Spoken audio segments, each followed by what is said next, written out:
Luto na oh. Yan oh, ang dami oh.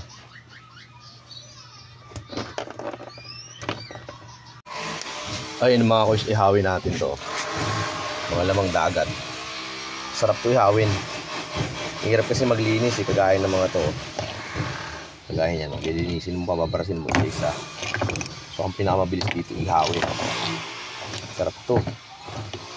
Lalo na to, tawag ito ano, tuwad-tuwad. Minawa laman dagat to. Ihawin ko sana kasi nakakatamad maglinis, pero mas masarap to sa bawal. My goodness. So tsagaan natin linisin. May steel brass naman eh oh. Sarap to, tawag dito tuwad-tuwad. Tsagaan lang talaga maglinis pag ganito. Iniinggit ko pala yung asawa ko.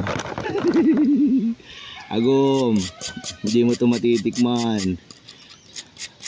Malayo mo kasi, hindi rin pwede pa dala sa motor, masisira na to eh. Dami mga kuys. Ito pa isa oh. Tawag dito ay sahang. Sarap to. Sabawan. Ingat lang kayo kasi namimitik yan. Diba yan oh. Gusto nyo ba? Bumili kayo. Dito lang to sa ano, Kalatagan. Dami. Tsaga-tsagaan lang.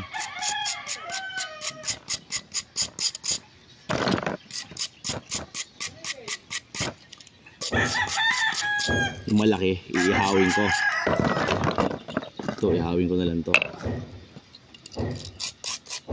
So, Merkulis ngayon, wala kaming pasok.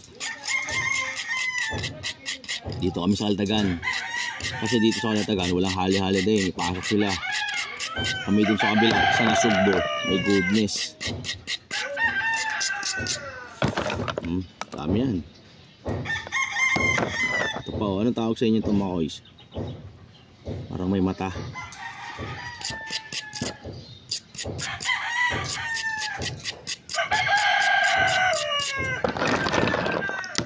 So lulutuin natin gigisa lang. Diba? Tsagaan lang linisin. Kung gusto mo kumain na masarap na may sabaw, tsagaan mo maglinis.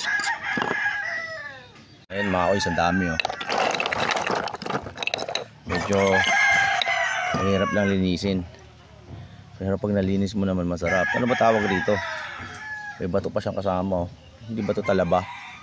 My goodness. Ito, alam ko ito mapait to eh. Tsaga, steel brass. Mga kuys oh. Ayun mga kuys, nagbukahan na. Kapag ganyan nagbukahan na, pwede na yan. Susungkitin na lang yan tapos sa adobohin. My goodness. Adobohin natin.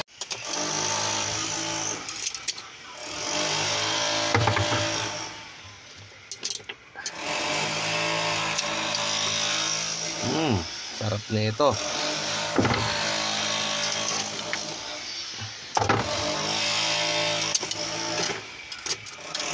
Ayan naman kung suluto na yung bato kanina.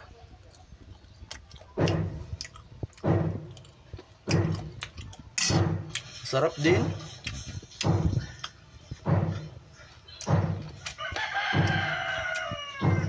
Adobo.